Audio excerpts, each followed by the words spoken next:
Prólogo. Importe-se mais do que os outros, pense com sabedoria. Arrisque mais do que os outros, pense com segurança. Sonhe mais do que os outros, pense com praticidade. Espere mais do que os outros, pense que é possível. Em um dia frio de janeiro de 1961, meu pai fraturou o calcanhar trabalhando.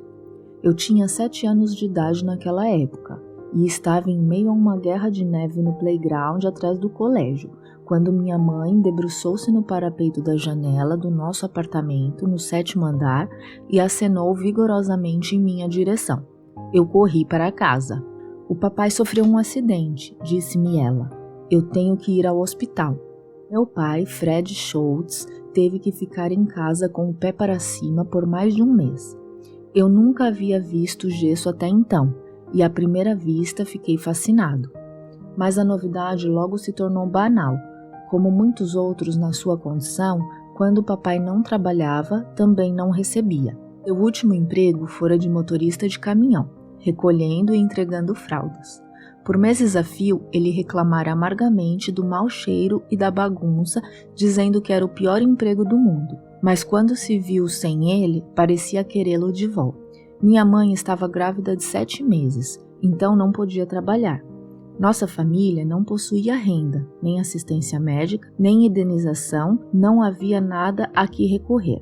No jantar, minha irmã e eu comíamos em silêncio, enquanto meus pais discutiam sobre quanto dinheiro teriam de conseguir emprestado e de quem. Às vezes, à noite, o telefone tocava e minha mãe insistia para que eu atendesse. Se fosse algum cobrador, eu devia dizer que meus pais não estavam em casa. Meu irmão, Michael, nasceu em março. Tiveram de conseguir novo empréstimo para pagar as despesas com o hospital. Anos mais tarde, aquela imagem do meu pai, preso ao sofá de casa com a perna engessada, impossibilitado de trabalhar ou ganhar dinheiro e repudiado pelo mundo, ainda ardia em minhas lembranças. Relembrando hoje, sinto muito respeito pelo meu pai.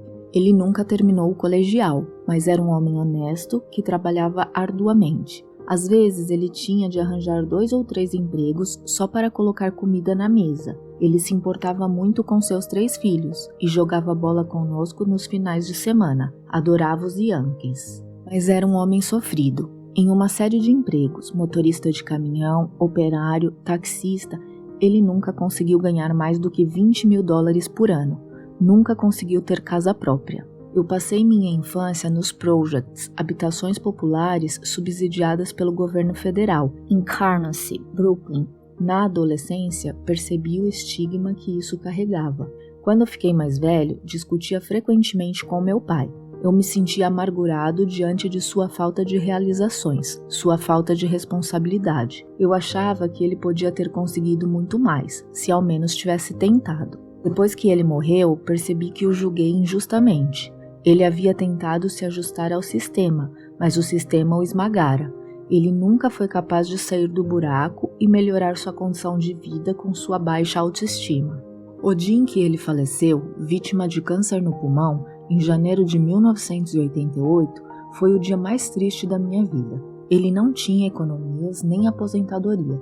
E o mais importante, ele nunca conseguira alcançar realização e dignidade em um trabalho que considerasse significativo. Quando criança, não fazia ideia de que um dia eu administraria uma empresa, mas sabia, do fundo do meu coração, que se algum dia eu estivesse em uma posição em que pudesse fazer a diferença, não deixaria as pessoas para trás. Os meus pais não conseguiam entender por que a Starbucks me atraía. Eu abandonei um emprego que garantia prestígio e um bom salário em 1982 para ingressar no que era então um pequeno comércio varejista em Seattle com 5 lojas. Da minha parte, via a Starbucks não pelo que era, mas pelo que poderia vir a ser. A empresa cativou-me imediatamente por associar paixão e autenticidade. Caso pudesse expandir-se por todo o país, espalhando a arte italiana da fabricação do café expresso, bem como oferecendo grãos de café recém-torrados, eu gradualmente percebi que poderia reinventar um antigo produto e atrair milhões de pessoas com a mesma força que me atraía. Assumi o cargo de CEO da Starbucks em 1987, porque como empreendedor, convenci os investidores a acreditar na visão que eu tinha para a empresa. Nos 10 anos que se seguiram, com uma equipe de gerentes inteligentes e experientes, construímos a Starbucks, transformando uma empresa local com 6 lojas e menos de 100 funcionários em uma empresa nacional com mais de 1.300 lojas e 25 mil funcionários. Hoje estamos em cidades espalhadas por toda a América do Norte, bem como em Tóquio e Singapura. A Starbucks tornou-se uma marca reconhecida em nível nacional, um destaque que nos autoriza a experimentar novos produtos inovadores.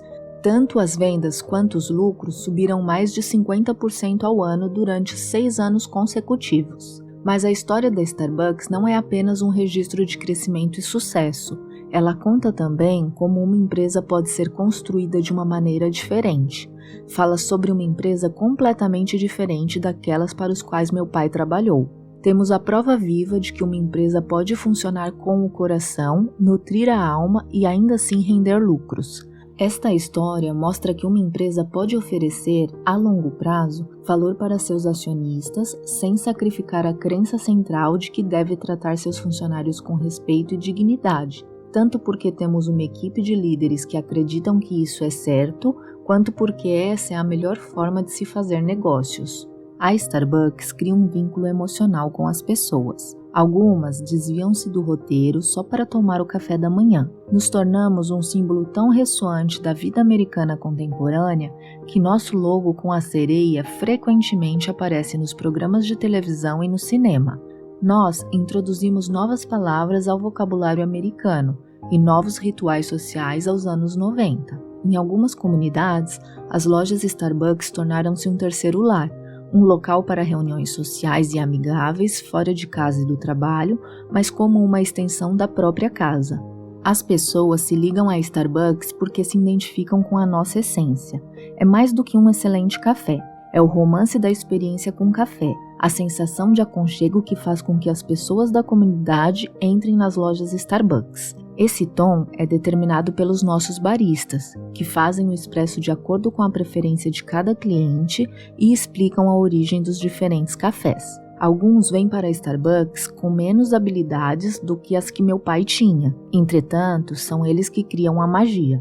Se existe um feito do qual mais me orgulho na Starbucks, é a relação de confiança e segurança que construímos com as pessoas que trabalham na empresa. Isto não é apenas uma frase vazia, como é em tantos lugares. Nós construímos isso através de programas inovadores e abrangentes, como o programa de assistência médica, mesmo para os que trabalham meio período, e opções em ações que garantem a participação de todos.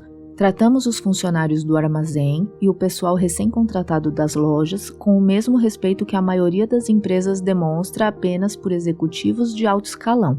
Tais políticas e atitudes vão contra o senso comum nos negócios. Uma empresa administrada somente em benefício de seus acionistas trata seus funcionários como um item de linha, um custo a ser contido. Os executivos que eliminam cargos agressivamente, com frequência são recompensados temporariamente com uma elevação no preço das ações, mas a longo prazo não estão apenas prejudicando o moral, mas sacrificando a inovação, o espírito empreendedor e o compromisso sincero das mesmas pessoas que poderiam levar a empresa às alturas.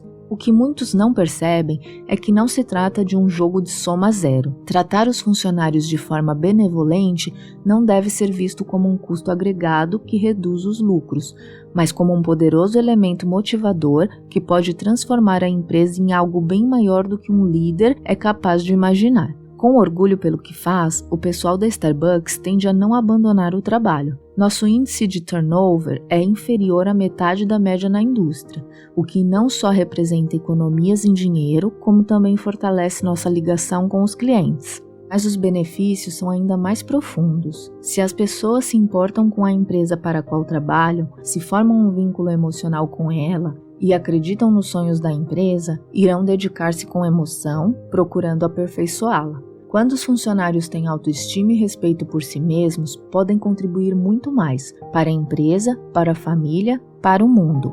Embora eu não tenha planejado conscientemente, a Starbucks tornou-se um legado do meu pai, pelo fato de que nem todos podem assumir seu próprio destino. Aqueles que podem alcançam cargos de autoridade e têm responsabilidade em relação àqueles cujos esforços diários mantêm a empresa funcionando, não só para manter o trajeto certo, mas para ter certeza de que ninguém está sendo deixado para trás.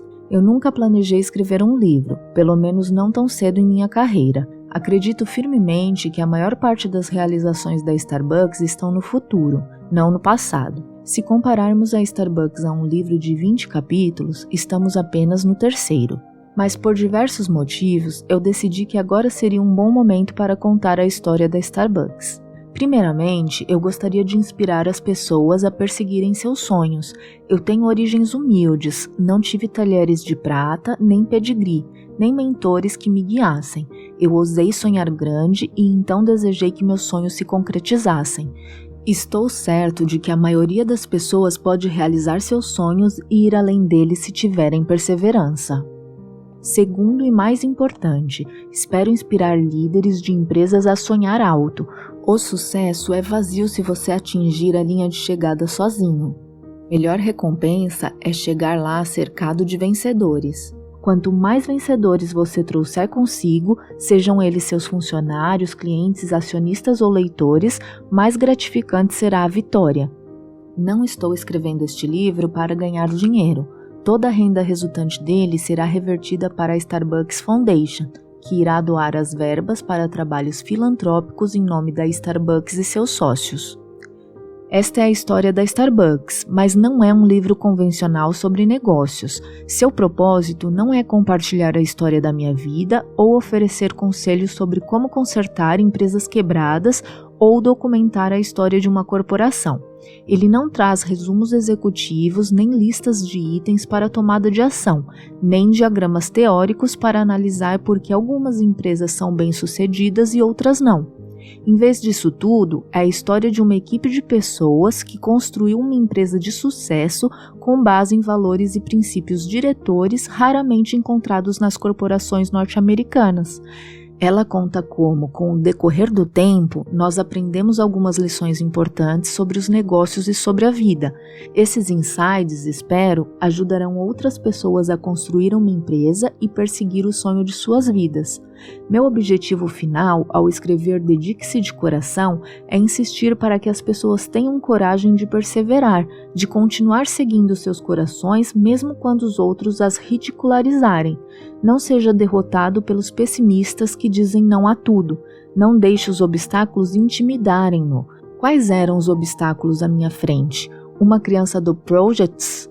Uma empresa pode crescer sem perder a paixão e a personalidade que erguem-na, mas somente se ela for guiada pelos valores e pelas pessoas, não pelos lucros. O segredo é o coração. Eu ponho emoção em cada xícara de café, e os meus parceiros fazem o mesmo na Starbucks. Quando os clientes sentem isso, respondem com bondade. Se você dedicar-se com emoção ao trabalho ou a qualquer empresa que valha, poderá realizar sonhos que outros julgavam impossíveis. É isso que torna a vida compensadora. Existe uma tradição judaica chamada Yazard. Na véspera do aniversário da morte de um ente querido, os parentes mais próximos acendem uma vela e mantêm-na queimando por 24 horas. Eu acendo uma vela todos os anos para o meu pai. Só quero que a luz nunca se apague.